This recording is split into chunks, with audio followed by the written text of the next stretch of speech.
This week I'm talking about well-being. In this episode, you'll find out what well-being is and what it isn't, why looking after your well-being is essential for good mental health, and how to manage and improve your well-being every day. So, let's talk.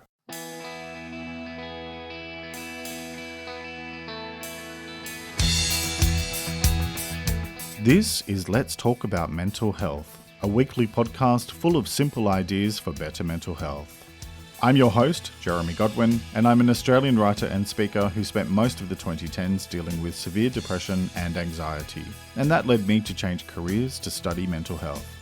In this show, I use my knowledge of psychology, sociology, and counselling combined with my personal experiences of dealing with mental illness to bring you a show full of ways to improve your mental well-being one step at a time. Each week, I look at one specific topic and go through simple things you can do to improve your mental health. So get comfortable and let's talk about mental health, because the more we talk about it, the easier it gets.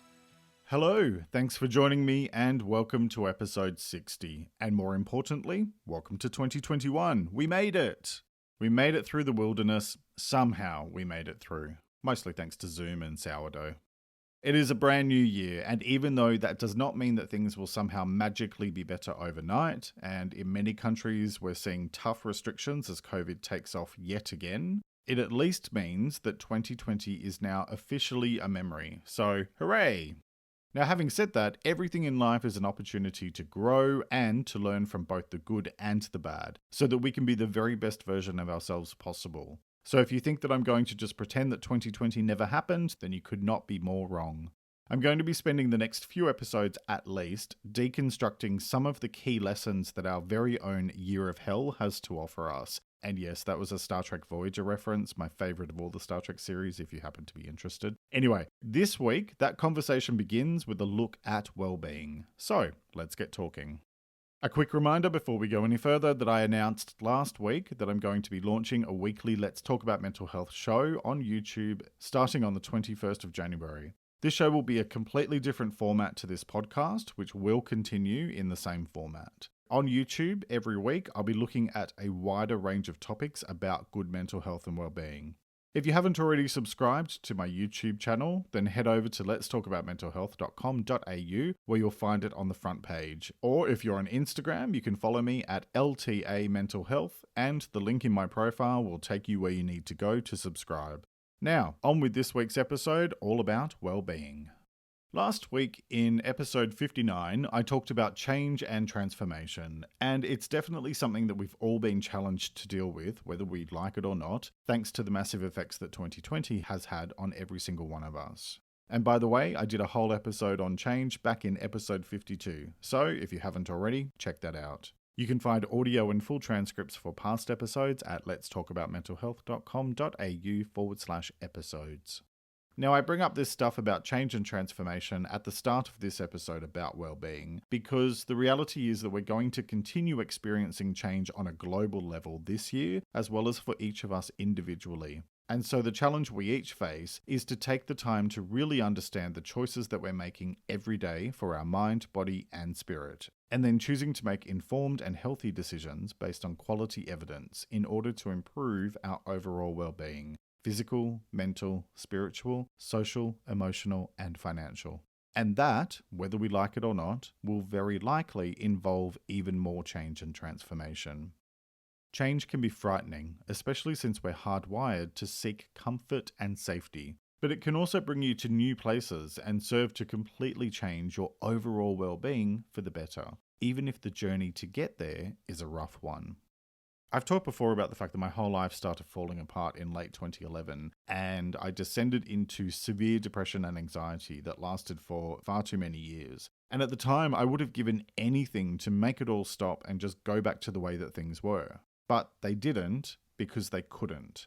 Because now in hindsight, it's clear to me that things just could not go on the way that they were. Looking back at my own situation and at everything that I've experienced over the past 9 years, I don't think that I would change any of it because without all of that stuff, the good, the bad, and the ugly, I wouldn't be where I am today. And I wouldn't have been forced to confront and deal with a whole bunch of stuff that I'd been carrying around and ignoring for far too many years. And it was all doing very serious damage to my overall well-being. Now, I'm certainly not saying that you should go out and get yourself a mental illness too, or that it's a great thing to have, because the reality is that it's really shitty to experience mental illness, but even horrible circumstances can lead to positive outcomes with time. Life is a matter of how you choose to look at things, which I discussed in episode 31, Mindset, and in episode 50, Choice. All of this stuff ties directly into the idea of well-being because it's about being able to embrace where you are today in terms of the good and the bad, and then making small changes every day that steer you in the direction of well-being, which helps to then lead you towards that goal that we're all ideally working towards, which is being the best version of yourself possible. So, what is well-being? At its most basic, well-being means being well. Now, to give a more detailed definition, I'm going to quote the Black Dog Institute from Australia. The quote is, "In positive psychology, well-being is a heightened state that's beyond just feeling happy or having good health. It's a condition of flourishing, where we thrive in many aspects of our lives." So leading on from that is this quote from Better Health Victoria, also here in Australia. Well-being is not just the absence of disease or illness. It's a complex combination of a person's physical, mental, emotional, and social health factors. Well-being is strongly linked to happiness and life satisfaction. In short, well-being could be described as how you feel about yourself and your life. And the sources for both of those quotes can be found in the transcript. So a lot of different things can affect your well-being, and I'm going to share a list of just a few of those from the same article that I just mentioned. So some of the things that can have an impact are having a happy, intimate relationship with a partner, having close friends, an enjoyable and fulfilling career, enough money, regular exercise, nutritional diet, enough sleep, spiritual or religious beliefs, fun hobbies and leisure pursuits, healthy self-esteem, which I talked about in episode 43, an optimistic outlook, which I talked about in episode 47, realistic and achievable goals, a sense of purpose and meaning, topics I covered in episode 20 and episode 58, a sense of belonging, the ability to adapt to change, which I explored in episode 52, and living in a fair and democratic society. Now, let me just revisit that money one for a moment, because I talk about this subject constantly in Let's Talk About Mental Health. Money is a means to an end, not a reason for living. And in fact, in the same article that I just mentioned, there's a great quote that sums up why that's the case. And the quote is, "Money is linked to well-being because having enough money improves living conditions. Many people believe that wealth is a fast track to happiness, but it's not true. Various international studies have shown that it's the quality of our personal relationships, not the size of our bank balance, which has the greatest effect on our state of well-being. Believing that money is the key to happiness can also harm a person's well-being. For example, a person who chooses to work a lot misses out on time with family, friends, and leisure activities. The added stress of long working hours may also reduce a person's life satisfaction. Research shows that people who chase extrinsic goals like money and fame are more anxious, depressed, and dissatisfied than people who value intrinsic goals like close relationships with loved ones." And as always, the link for that is in the transcript. Okay, so following on from that definition, let's talk about what well-being is not. Well-being is not about doing things that have no basis in actual fact and just calling it well-being or self-help. There's an entire industry that has sprung up around well-being, and if you want my opinion on it, then here it is. Well, you're getting it anyway, even if you don't want the opinion. A lot of the self-help advice that's out there is very shaky in terms of any actual evidence, as well as often being overly complicated or expensive. The thing is that some of it is harmless, but on the flip side, some of it is actually harmful. And so it can take a lot of work to sift through all the noise in order to make healthy, informed decisions that are in the best interests of your overall well-being. And I'll be sharing a few ideas later in the episode to get you started, so do stick around until the end. So let me give you an example of questionable well-being advice. If you run a search online for the word well-being, you'll discover that once you hit the second page of results, you begin to see a whole bunch of stuff from non-scientific sources. For example, when I did this the other day, I saw ads for several businesses promoting their ice bath systems as a tool for improving mental health, and this is where it gets interesting. If you run a search on the term ice bath and mental health, what you'll find is heaps of non-scientific results all claiming that an ice bath will improve your mental health. Whereas in the limited scientifically based results that I found through running that search, one was from Healthline and one was from Psychology Today. So all articles on those are written by people who are actually qualified to talk about this stuff. In both of those articles, they indicate that while some research suggests that cold showers might be useful in relieving the severity of symptoms associated with anxiety or depression, we're talking about mild cold showers for a short period of time. We are not talking about ice baths. If you're interested, the link for those two articles can be found in the transcript. Now, the reason why I bring this up is because let's be honest here, who bothers going past the first few pages of results that come out of Googlematic? Usually you find something that piques your interest within the first couple of pages and you're done. And that's what's most concerning about a lot of the so-called well-being stuff that's out there. Let's not even begin to talk about certain Hollywood celebrities who have decided that they're wellness gurus. Look, I'm not saying that you need to have a degree to talk about this stuff, but there is a fine line between healthy and responsible advice and unhealthy advice. So when we talk about well-being, what I'm not referring to is the kind of do-it-yourself advice that sees you swallowing questionable supplements or taking miracle weight loss cures that just result in you spending 6 days straight on the toilet. Or worse yet, the kind of homemade remedies that involve you steaming your personal areas. You know, these things are ridiculous and some of them can be dangerous. Healthy well-being activities involve looking at your overall health and well-being. So it's your physical, mental, spiritual, social, emotional, and financial. And identifying things that you can do to improve each area that are safe, practical, and grounded in actual science, rather than being recommended by Dr. No Name of the Facebook School of Medicine. Now, on that note, let me also say that I think I've been pretty polite about the whole wild conspiracy theories and magic cures thing that's been going on social media up until now. But in 2021, the gloves are off and I will be getting really, really blunt about this stuff and calling it out for what it is, complete and utter bullshit. This year on Let's Talk About Mental Health, you'll be hearing me talk a lot more about the need for actual science in all things, and I won't be entertaining arguments about stupid shit like the Earth being flat. It's not, it's round, so either shut up or build a time machine and go back to 1453. And I know that's really blunt, and if all of that is too blunt for some people, then fine, perhaps this is not the show for you. Anyway, so now that my rant's over, for now at least, let's discuss the next part of today's podcast, which is why looking after your well-being is essential for your mental health. And to illustrate why, let me share this paragraph from the Black Dog Institute. A strong sense of well-being contributes to good mental health. It also helps to protect us from feelings of hopelessness and depression, acting as a guardian of our mental health. The World Health Organization defines mental health as a state of well-being in which every individual realizes their own potential, can cope with the normal stresses of life, can work productively and fruitfully, and is able to make a contribution to their community. Well-being is about making a life where we can contribute to a greater society and can have a more fulfilling existence with meaningful and supportive relationships. Well-being gives us a way to discover and explore our strengths. Well-being helps us live to our full potential. And you can find the link for that in the transcript. And quite frankly, I don't think that I could have said it any better myself. So rather than focusing more on the why, I'm going to now get straight into the how-to part of this week's episode, how to manage and improve your well-being every day.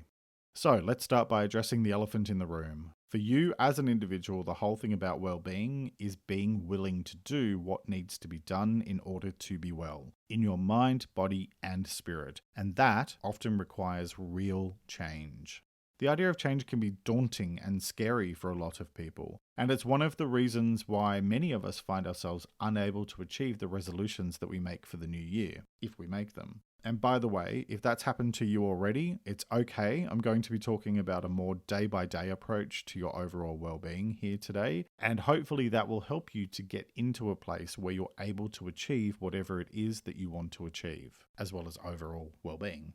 So I think the simplest way to start is to take a common sense approach towards your overall well-being. Now, I see that as being this approach. Unhealthy choices lead to unhealthy outcomes, whereas healthy choices lead to healthy outcomes. The choice, as always, is yours. What you choose is what you get. Now, I know that is really blunt, but let's not pretend that eating junk food every day or snorting horse tranquilizers is going to do anything other than mess you up from the inside out.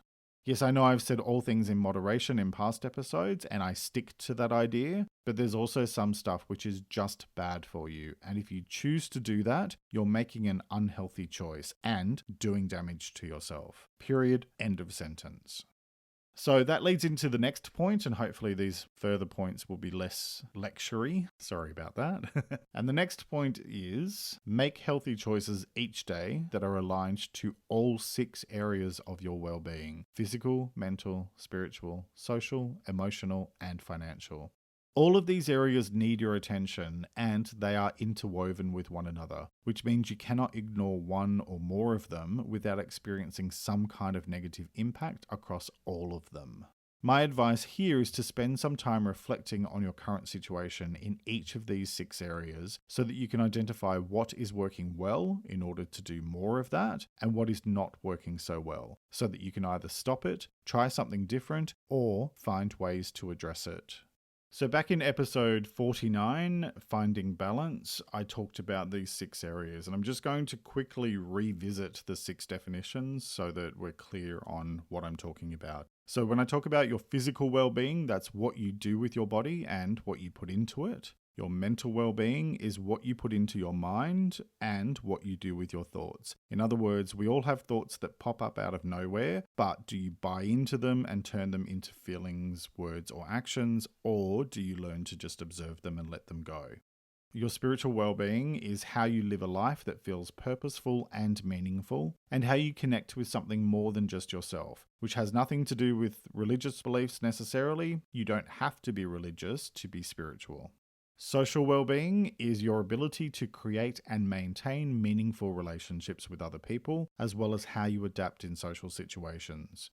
Your emotional health is how you manage your words, actions, and feelings, and how you deal with external events, including other people, as well as how you cope with challenges and setbacks. And finally, financial well-being is your ability to support yourself, such as paying your bills, and potentially also being able to achieve financial goals that are aligned with your priorities. And you can find all of those definitions in detail in the transcript. Now, remember that emotional health means you're able to deal with and manage negative emotions like anger, fear, and sadness. It is a component of mental health. However, mental health is much broader in scope, whereas emotional health is specifically about how you manage your emotions and what you do with them. So once you've spent some time reflecting on your current situation and you're clear on what is working well and what's not working so well, so that you've got some idea of what you might need to focus on, identify specific things that you can and will do in each area, and then commit to doing at least one thing for every one of those 6 areas each day. Now, in terms of identifying what you can do, there's lots of different things that you could possibly look at. I'm going to give you a framework to think about, which is to help you be aware that the building blocks of creating well-being come from PERMA, P-E-R-M-A. What the hell does that mean? Well, PERMA is a model that was put forward by Martin Seligman, who's considered one of the pioneers of the field of positive psychology, and that's all about finding out what makes us flourish as human beings. And PERMA states that 5 main factors contribute to our well-being. And I'm going to quote these using the Black Dog Institute article that I mentioned earlier. So you can find this in the transcript. So for PERMA, the P is positive emotion, E is engagement, R, relationships, M, meaning, and A, accomplishment. Let me explain what they mean. P, positive emotion. That means feelings of pleasure, happiness, satisfaction, and comfort. We can take responsibility for our feelings, cultivating happiness and gratitude. E is for engagement. So that means living an engaged life, being absorbed and connected to activities to the point where we lose track of time and effort, which is also referred to as flow. R stands for relationships, and that means connections to other people, and relationships give us support, meaning, and purpose in life. Positive relationships have been found to have enormous influence on our well-being. The M stands for meaning, and that means being part of and working towards something that's much larger than yourself, rather than purely pursuing material wealth, such as being involved in a charity, leading your local soccer team, etc. Spiritual people have been found to have more meaningful lives because they believe in something greater than themselves. And the A in the PERMA model stands for accomplishment, and that means pursuing success, achievement, and mastery of things for their own sake can build self-esteem and a sense of accomplishment. So the link for that description is in the transcript. So take some time to reflect, do some research, and come up with different ideas of what might work for you in terms of things that you can do every day for your overall well-being: physical, mental, spiritual, social, emotional, and financial. And then make a plan and put it into action every day. Mix things up and try new ideas to keep from becoming bored or complacent. And if one idea doesn't work for you, then try something else. The most important things to consider here are: cover all 6 areas, do something every day, and keep going. Speaking of, remember that all things require time, effort, and perseverance. Your well-being will not necessarily improve overnight, and it's not a race to get to well-being land. In fact, you'll often find that you have good days and bad days, and that's totally natural. The thing is that well-being doesn't just happen. It takes work every single day, and it's something that you need to work on consciously for the rest of your life. In the words of the 17th century writer Thomas Fuller, all things are difficult before they are easy. Now, the good news is that it's never too late to make a change for the better, and you can make a series of small changes over time and see great results. But it does require effort, in addition to time and perseverance. Making a change one day doesn't mean that you'll see the result the next day or the next week, but you will gradually see incremental improvements that add up over time to create enormous change. If you're looking for specific ideas of what you can possibly do to address the different areas of your well-being, and you're feeling a bit stuck for what might be a potential option for you, check out episode 49, Finding Balance. And if you either jump ahead to the how-to section or go and read the transcript at letstalkaboutmentalhealth.com.au/episodes, you'll find a section in the transcript or in the actual episode itself, which is some ideas for creating balance in your physical health, mental health, yada, yada, yada. So jump on and have a look at those. There's some really good ideas in there in terms of things that you could potentially explore. But this really is about you finding what works for you. And I know I say that a lot, but there are 8 billion of us on this planet, and we all have our own unique preferences. And what works for me is not necessarily what's going to work for you. So do a bit of research, have a look at that transcript or listen to the episode if you haven't already, and do a bit of searching online, find different options, come up with some creative things that you can do to address all of those 6 areas. In fact, if you'd like some extra help with this, I've created a free PDF document for you that you can use to do a monthly self-assessment, create a self-management plan, and then do an end-of-month reflection to consider what worked for you and what you might need to focus on in the following month. You can find it in the transcript for this week's episode, at the top and in the how-to section at the bottom of the transcript. So head over to letstalkaboutmentalhealth.com.au/episodes, which, like I said before, is where you find audio links and full transcripts for all past episodes of this podcast. And if you scroll down to that list and find episode 60, you'll see the click here link for the transcript. Follow the instructions to download the free PDF. Then each month you can do a simple bit of planning using the template. It will only take you a couple of minutes, and then just use it as a guide to help you work on your well-being every day. If you do use it and you find it useful, send me a message on social media or drop me an email and let me know how you find it, what worked for you, what maybe didn't work. I'd love to hear. And so my final point for this how-to section is remember that you are the one in the driver's seat. This stuff is all about you and what you choose to do. Nobody can do it for you. Yes, other people can support you and guide you and give you encouragement, but you have to do the work. If you make a mistake, that's okay, but choose to keep going and don't let it derail you or take you off course. Your well-being is far too important. Because when it comes to well-being and mental health, what it all boils down to is this: making a conscious decision to focus on improving all areas of your well-being, physical, mental, spiritual, social, emotional, and financial, is a decision to make your health a priority every single day. The choices you make will have a direct effect on your ability to flourish. and to feel positively about yourself and the world around you. And when you're feeling positive, you're more likely to find greater satisfaction in life, all of which helps you to become the best version of yourself possible. It begins with just one small decision, the decision to make healthy choices and let go of unhealthy ones. So what decision will you make? Each week I like to finish up by sharing a quote about the week's topic, and I encourage you to take a few moments to really reflect on it and consider what it means to you. This week's quote is a simple yet powerful one by Sai Baba, and it is, "Health is wealth, look after it." Let me repeat that. Health is wealth, look after it. Alright, that's nearly it for this week. Next week, I'll be talking about happiness. I've spoken many times in this podcast about the pursuit of happiness and why happiness is more of a byproduct of your overall well-being rather than a specific goal to try and achieve. And so I felt it would be good to follow on from this week's topic by looking at happiness in more detail. So next week, I'll be talking about what happiness is and what it isn't, why having a healthy attitude towards the pursuit of happiness is essential for good mental health, and how to find greater happiness every day.